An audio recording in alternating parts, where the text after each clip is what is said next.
14, verso 34. Dice así la palabra del Señor. Buena es la sal. ¿Cómo es la sal? Buena. Es buena, tiene buen sabor, hermano, exquisita cuando le pones ahí a la comida, ¿verdad? Una comida sin sal, no gusta, dijo el gacho, pero qué rica es la sal, cuando se sazona todo muy bien. Dice, buena es la sal, mas si la sal se hiciere insípida, ¿qué es insípida? Sin sabor. Simple, sin sabor. Dice, ¿con qué se sazonará? Ni para la tierra ni para el muladar es útil. La arrojan fuera. El que tiene oídos para oír, que oiga. Bien, Señor, le damos gracias en esta mañana o esta tarde ya, que nos reunimos para congregarnos, Señor, como familia de Dios, como hijos amados, para edificarnos unos a otros, Señor, y más ahora por medio de tu palabra.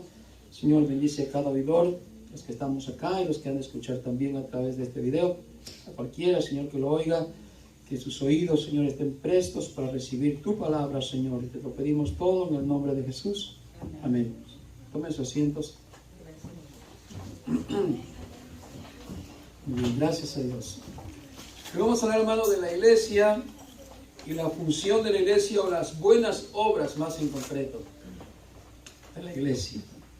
¿Cuántos creemos que la iglesia debe tener una vida de obras y de buenas obras? ¿Cuántos lo creemos? Y de eso se va a tratar el tema.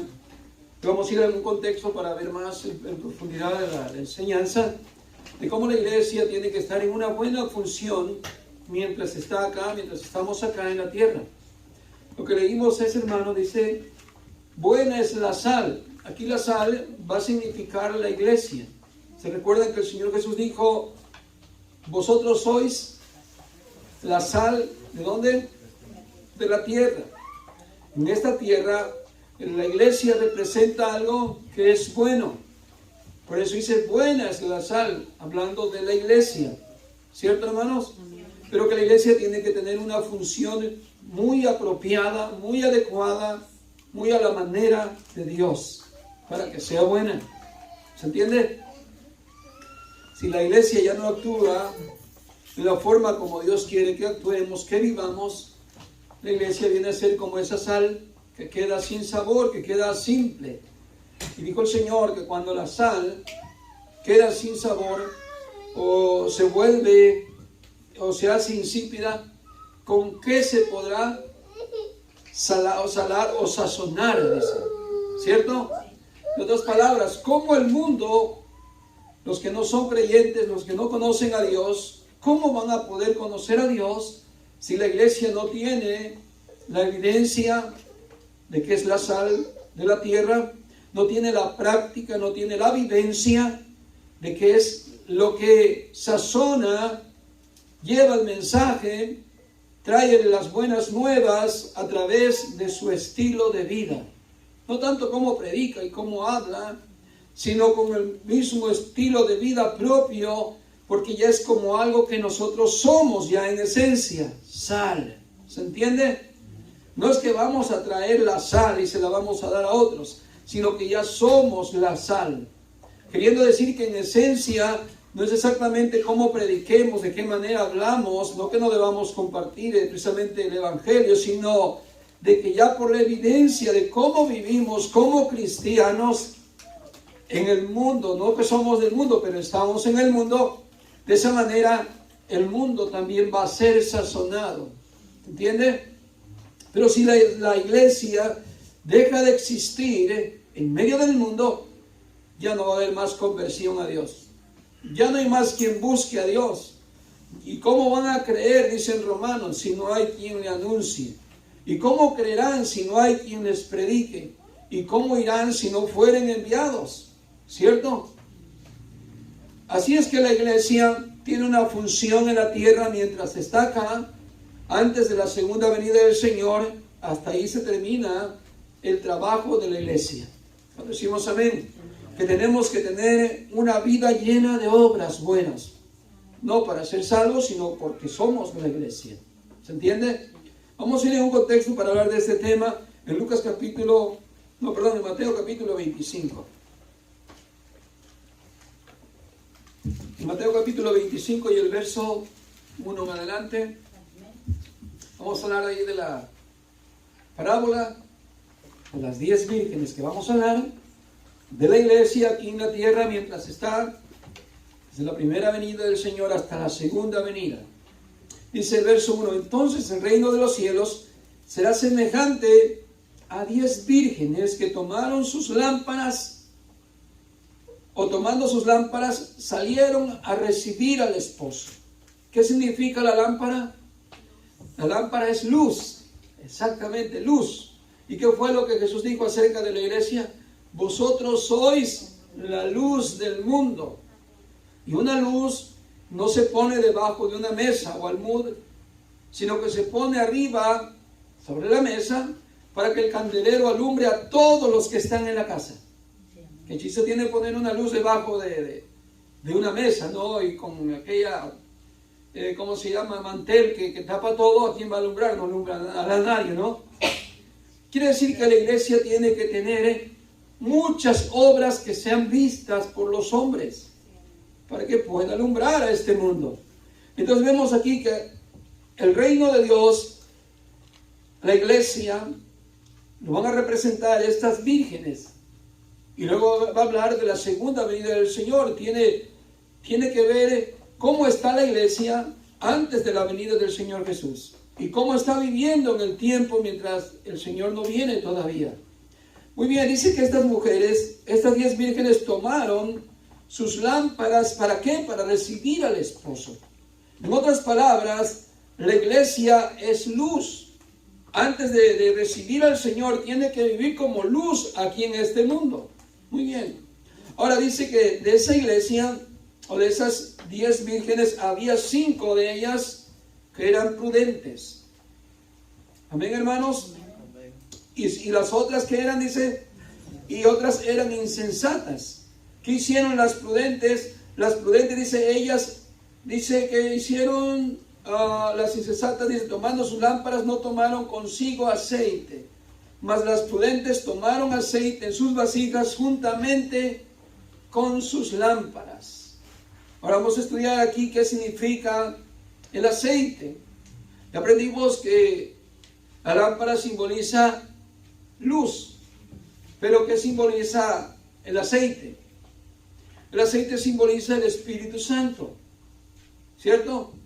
Muchas partes de la Biblia usted va a encontrar que el aceite simboliza el Espíritu Santo. Entonces la iglesia tiene la lámpara, pero se necesita también el aceite para poder tener el recipiente para echar el aceite, pero sin aceite no puede alumbrar la lámpara, ¿cierto? Así es que el aceite simboliza que el cristiano tiene que llenarse espiritualmente, tiene que estar lleno del Espíritu Santo.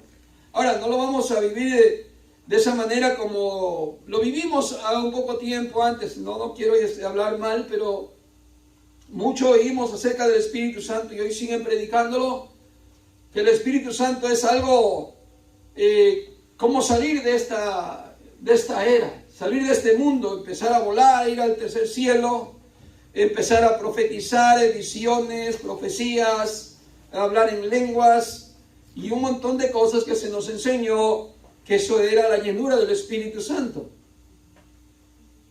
Tristemente hoy gente vive así, hablando en lenguas, viendo visiones, iglesias de profecías que empiezan a profetizar y a profetizar, y mire que es todo lo contrario a estar verdaderamente lleno del Espíritu Santo, porque entre esas personas hay quienes hablan en lenguas, hay quienes están profetizando, pero hay odio en sus corazones y tienen rencillas contra una hermana, contra un hermano, tienen odio en su corazón, tienen muchas cosas que una persona, un cristiano lleno del Espíritu Santo no tiene que tener en su corazón. ¿Cierto, hermanos? Es evidente hoy en día, pero claro, ha sido engañado de que cuando hablas en lenguas está lleno del Espíritu Santo. ¿Cuántos mensajes hemos oído de predicadores cuando van a la Escritura? Por ejemplo, no os embriaguéis con vino en el cual hay disolución, sino sed llenos del Espíritu Santo, y empiezan a predicar a que hables en lenguas, ¿cierto? Me tocó escuchar a muchos predicadores que te incitaban y te decían, habla en lenguas, avívate, aviva el fuego del don de Dios, habla en lenguas. Y era una revolución cada vez que predicaban ese mensaje.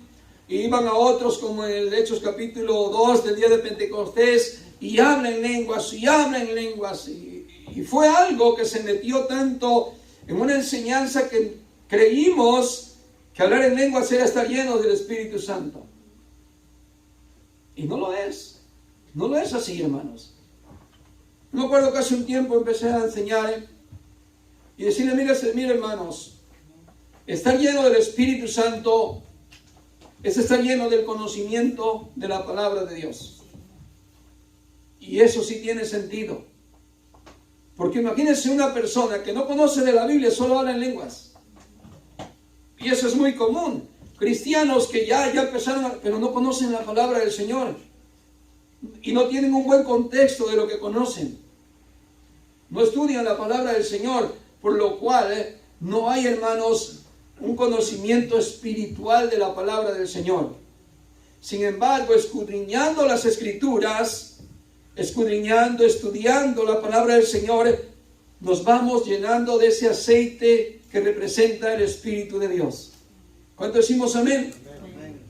Y es lo que precisamente el Señor nos enseña a través de esta Escritura, que de esas 10 vírgenes hay quienes están acá en el mundo como iglesia, pero no se llenan del aceite. Y sí, son cristianos, por ahí van a la iglesia, por ahí se congregan, pero lamentablemente no escudriñan la palabra del Señor. La leen, sí la leen, pero no tienen el conocimiento profundo, dedicado, con devoción a la palabra del Señor, sino que son cristianos solamente de llevar la Biblia ese día al culto y se acabó. Pero aquí nos enseña la palabra del Señor que no solamente debemos tener la lámpara o somos esa lámpara que da luz al mundo, sino que de la forma en que la lámpara siga encendida, debemos estar alimentándonos diariamente de la palabra del Señor para estar llenos del Espíritu Santo. ¿Cuánto decimos amén? Muy bien, mire lo que acontece en el versículo 5. Aquí vemos que la iglesia, de las 10 vírgenes, hay 5, o la mitad, que son prudentes. Tomaron su vasija, tomaron su aceite y estaban preparadas. Había obras, había conocimiento de la palabra de Dios, estaban llenas del Espíritu Santo.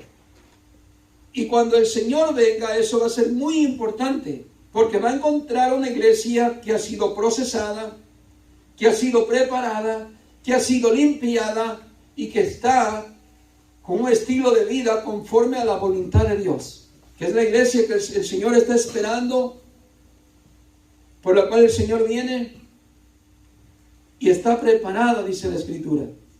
Muy bien, el verso 5 dice, tardándose el esposo, cabecearon todas y se durmieron. Esto significa de que aún como cristianos, cuando estamos llenos del Espíritu, quiero decir, el conocimiento, el estudio de la palabra de Dios, por algún momento se nos va a pasar un poquito esa idea, la venida del Señor.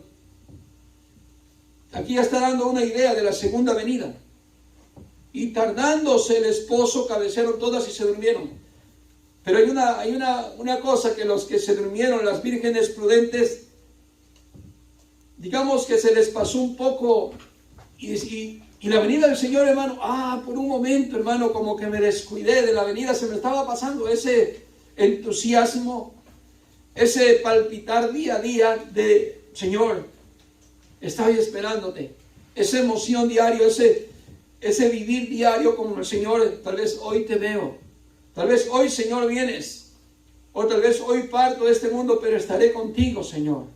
Y ese cabecear y ese dormir es el símbolo de que aún la iglesia que está firme, que está fiel en Dios, por un momento nos puede pasar ese descuido, vamos a decir, ese cabecear, ese dormir. Muy bien, sigue diciendo, y a la medianoche se oyó un clamor, he aquí el esposo, o aquí viene el esposo, salid a recibirle. Entonces todas aquellas vírgenes se levantaron y arreglaron sus lámparas, y las insensatas dijeron a las prudentes: dadnos de vuestro aceite, porque nuestras lámparas se apagan. Mire qué va a acontecer, hermano, cuando venga el Señor. Cuando el Señor venga a la iglesia, va a notar la venida del Señor. El clamor se va a escuchar, incluso las que no tienen aceite se van a dar cuenta que el Señor ya está ahí. Viene el Señor, viene, pero hay un problema. La iglesia que está sirviendo al Señor fielmente va a despertar inmediatamente y sus lámparas no están apagadas porque tenían reserva, tenían aceite, ¿cierto? Digo, nos puede pasar como cristianos, que hermano, hace más de 2000 años que el Señor prometió que iba a venir de nuevo. Si viviéramos 2000 años, imagínense, y eso que no vivimos 2000 años. Cada uno de nosotros, pues, si tuviéramos ya 1990 años cada quien, diríamos, ya pasó algo de tiempo, ¿no? Como que el Señor se está tardando un poco. Y por ahí pudiera pasar en nuestra cabeza, yo creo que hoy no viene todavía. Tal vez demora otro mucho tiempo. Ya tengo 2000 yo de edad y no ha venido. O me descuido porque hoy no creo. ¿Se entiende?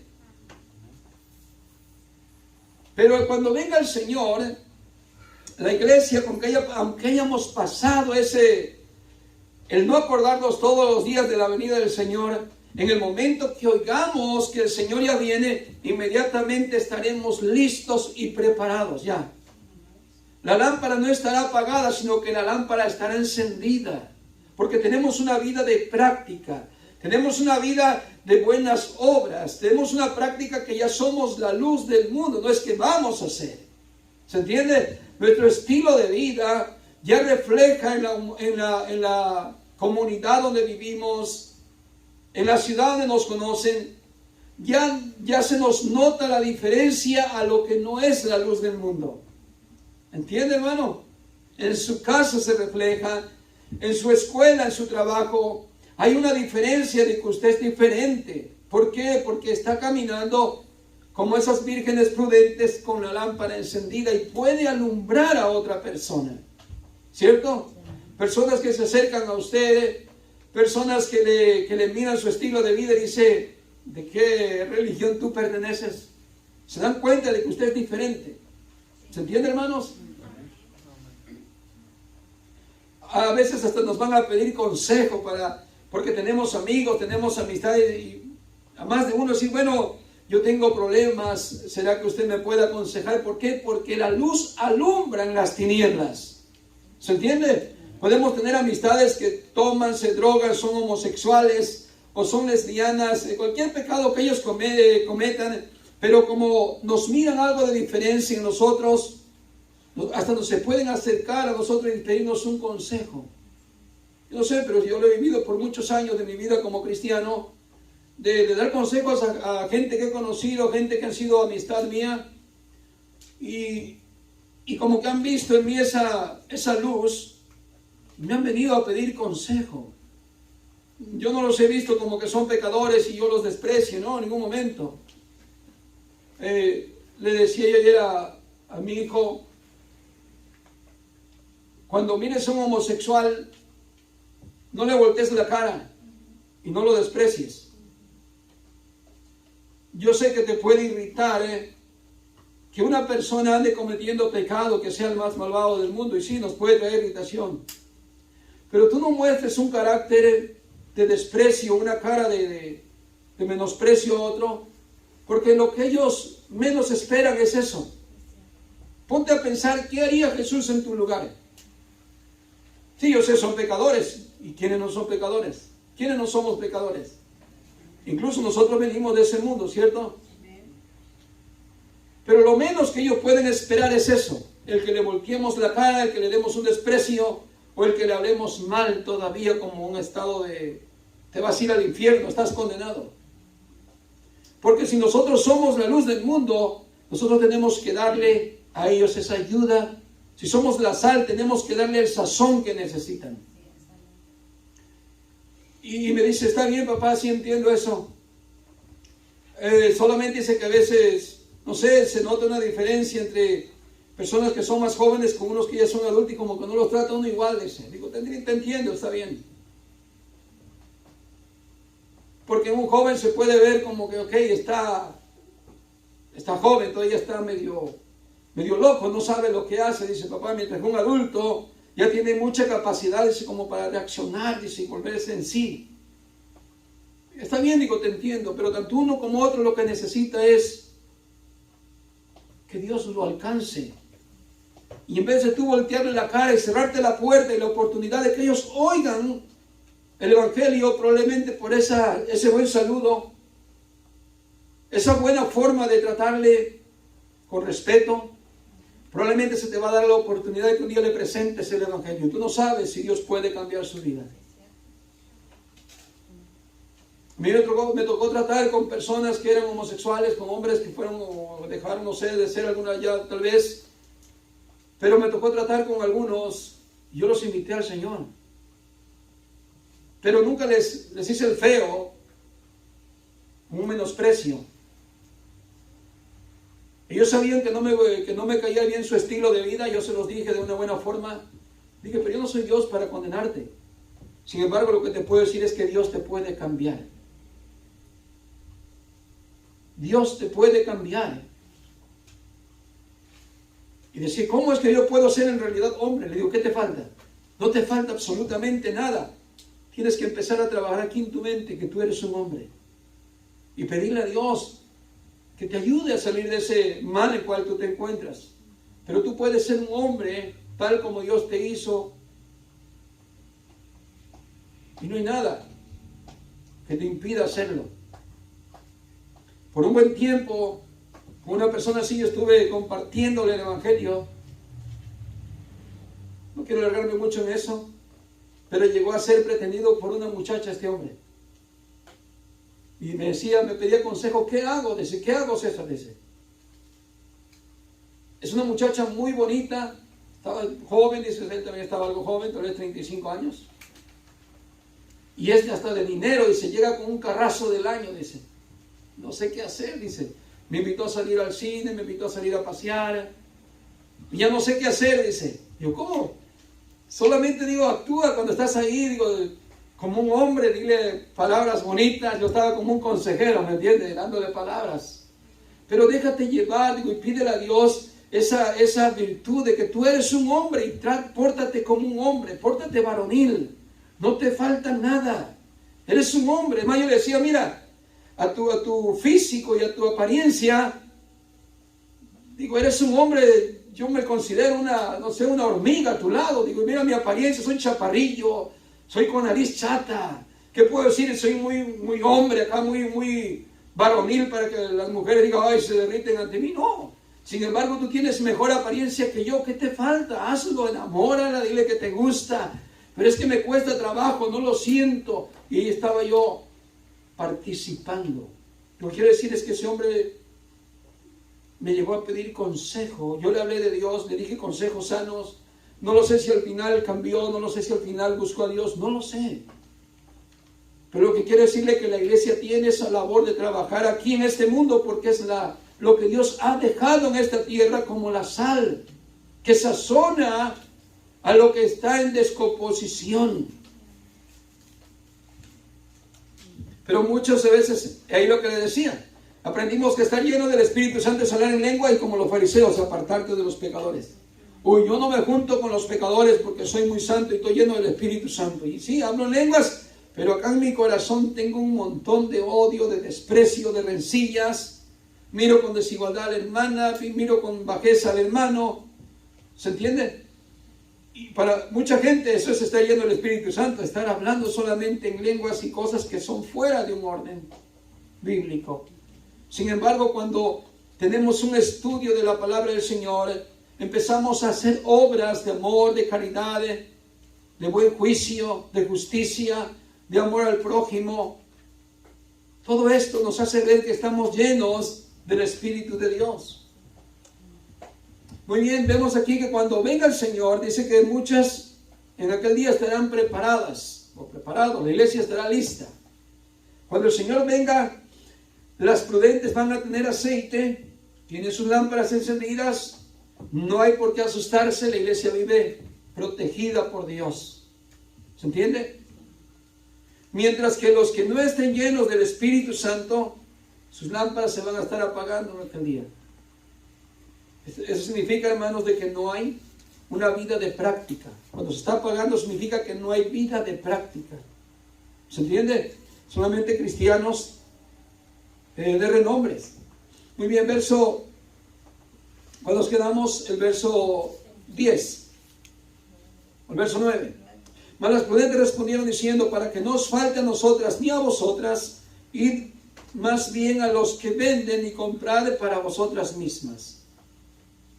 En otras palabras, lo que usted tenga de conocimiento bíblico, esa comunión con Dios es propio.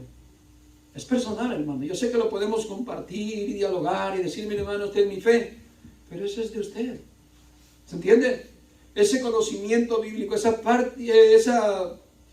participación, vamos a decir, o práctica bíblica, eso es de usted. Eso no es en general, en global, que diga, lo que yo vivo, lo que yo practico es para todos. No, hermano. Si eso fuera, qué lindo sería. Lo que yo sé y lo que yo practico se lo doy a todo el mundo y ya todo el mundo está salvo, está salvo. No, hermano, tiene que ver esto con una relación de cada uno de nosotros con Dios. Imagínense que hubiera sido permitido darle este aceite a las demás, pues las prudentes hubieran dicho, tengan, que es suficiente. No, más bien dijeron, vayan primeramente a los que venden y compren para ustedes, para que no nos falte a nosotras ni a ustedes. De por ahí no digo que no hay que compartir el Evangelio, al contrario, sino que esto que tenemos en nosotros como una vida de una relación con Dios, comunión con Dios, creciendo en el conocimiento de Dios, esto es lo que la iglesia necesita tener dentro del tiempo que estamos viviendo aquí y hasta la venida del Señor. Sin esta vida y sin esta práctica, la iglesia no está vigilando, no está velando, no está participando como la función que el Señor le puso a la iglesia en el mundo. ¿Se entiende? ¿Y qué pasa mientras ellas van? Fíjese lo que pasó en el verso 10. Pero mientras ellas iban a comprar, vino el esposo. Y las que estaban preparadas entraron con él a las bodas y se cerró la puerta. Bien, se acabó el tiempo. Los que no nos preparamos durante el tiempo que estamos vivos, ya no va a haber tiempo después. Decía un predicador, tenemos toda una vida para arrepentirnos. Toda una vida para consagrarnos a Dios. Y lamentablemente muchos han desperdiciado toda una vida, de muchos años, tal vez 40, 50, no sé hasta cuántos años que hayan vivido, y murieron sin un arrepentimiento. Y desagradablemente lo que les espera es un castigo eterno, un infierno, un lago de fuego. ¿Cierto?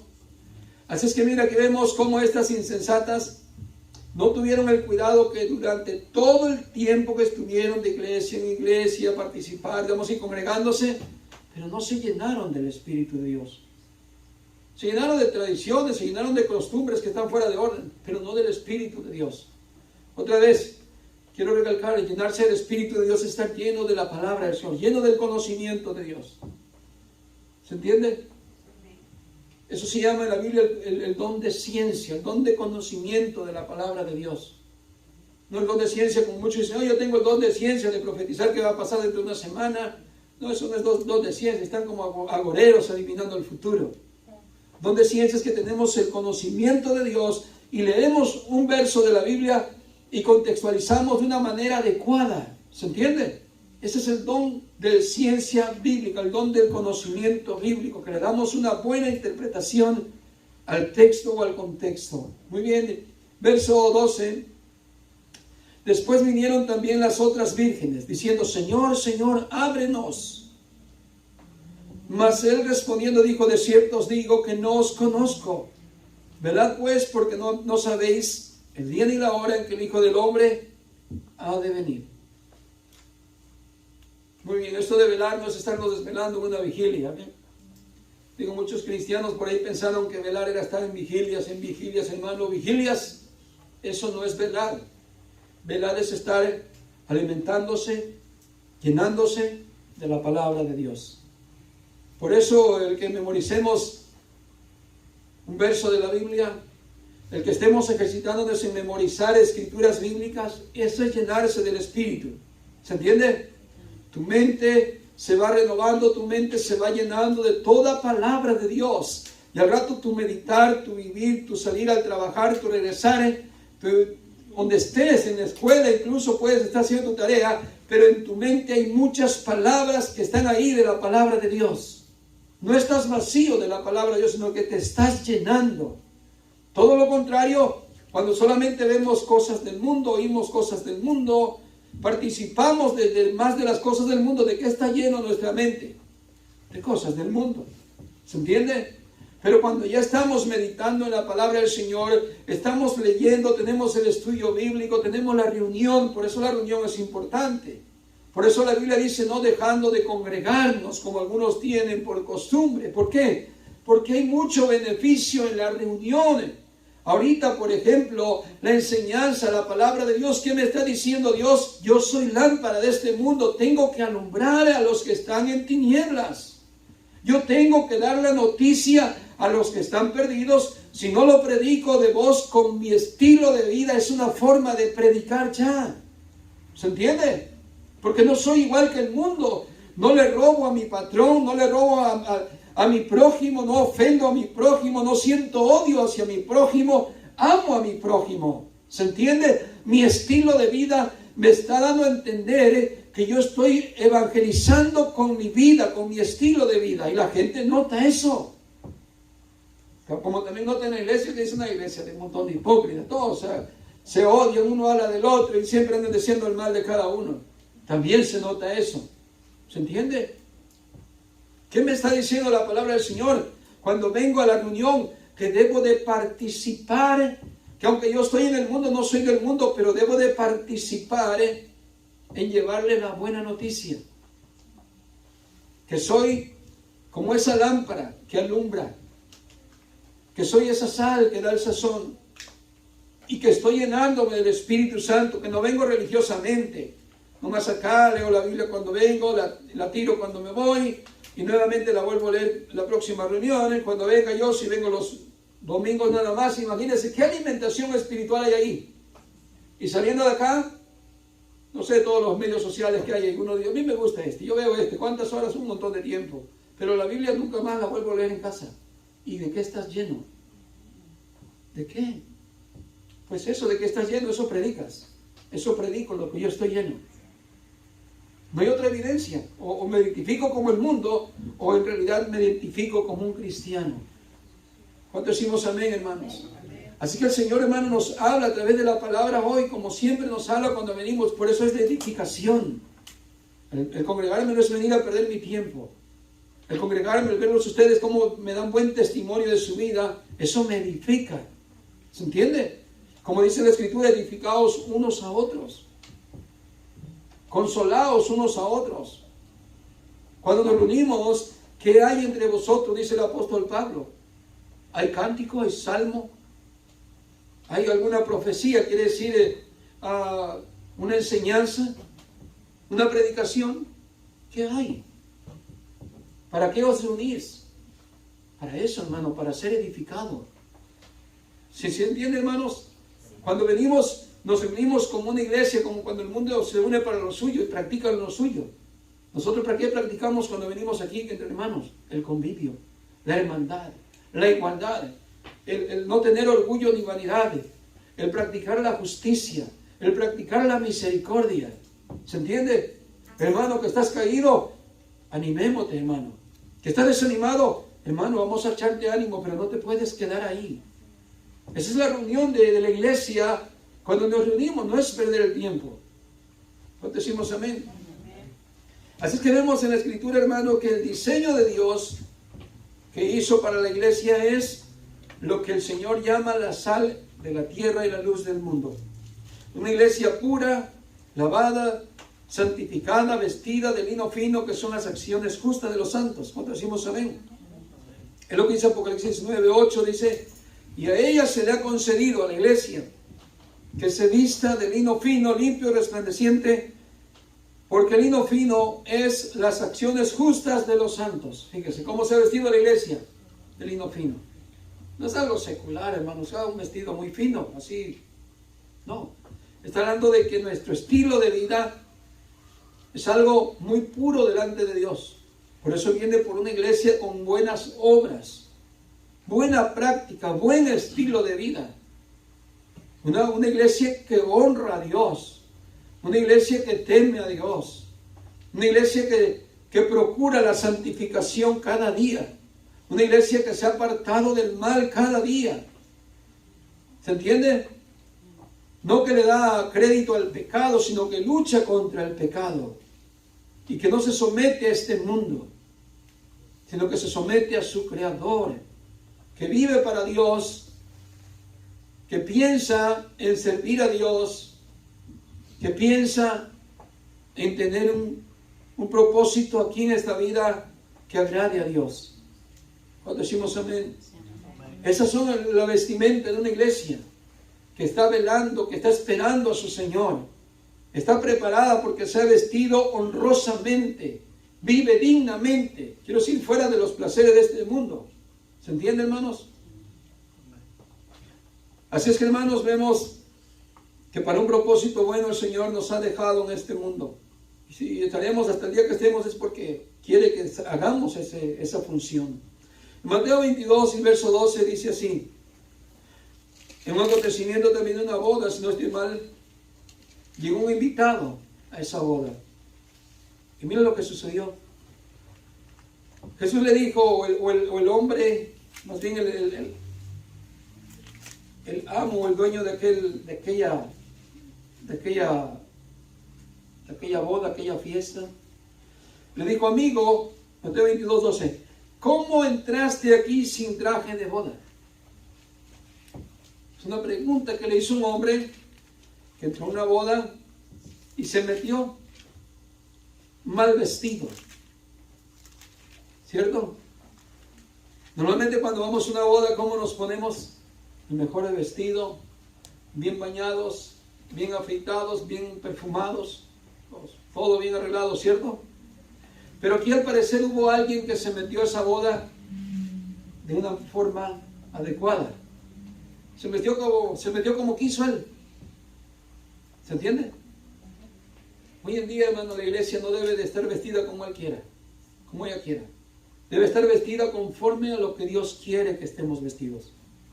Vestidos de justicia, vestidos de piedad, vestidos de amor, vestidos de misericordia.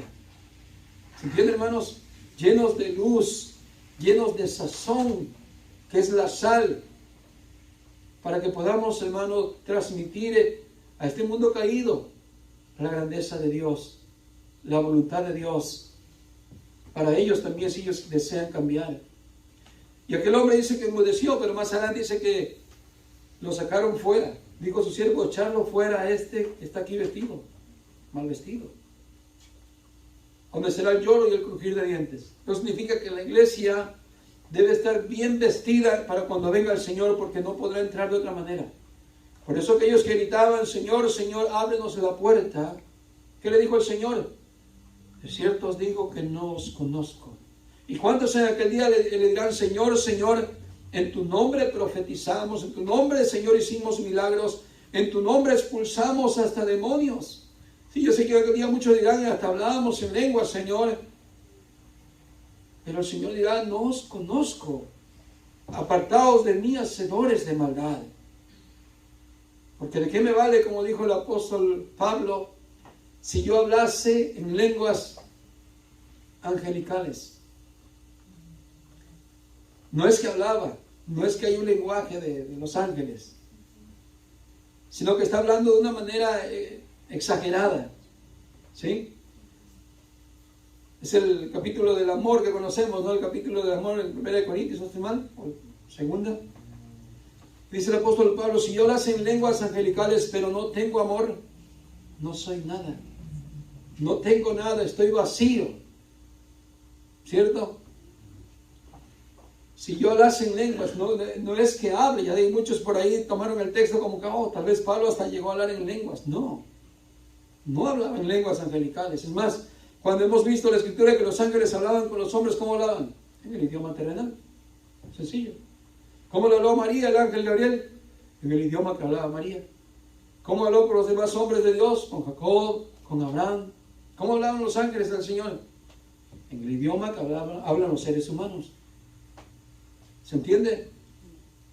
Pero hay quienes se han dicho, no, yo hablo en lenguas angelicales. ¿Y cuáles son las lenguas angelicales si los ángeles han hablado en el idioma terrenal? No. Pero bueno, dice, lo que quiere decir es que si nosotros tenemos una manera de creernos que somos cristianos, y soy como un címbalo que resuena y hago un gran escándalo, yo soy cristiano, pero no tengo obras, no tengo amor, no tengo evidencia, no tengo estilo de vida, nada soy. O sea, para no engañarnos, hermano, que decimos que somos algo y no lo somos. ¿Se entiende? Cualquiera le podemos decir, hermano, somos la sal de la tierra, y sí, leemos la Biblia.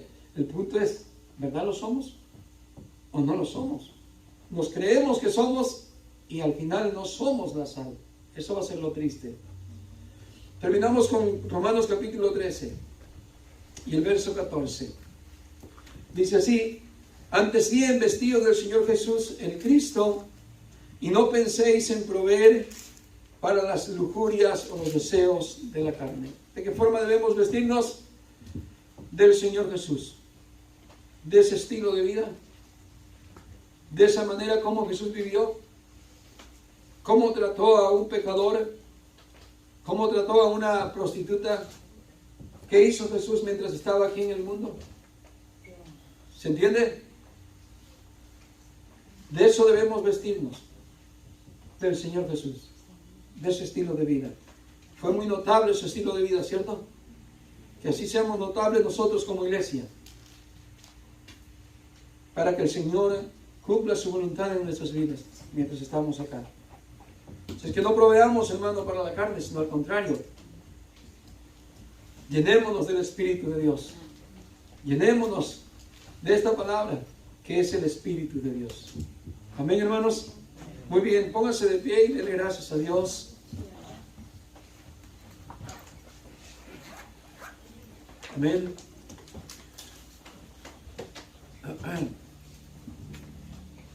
El Señor habló su vida, hermanos.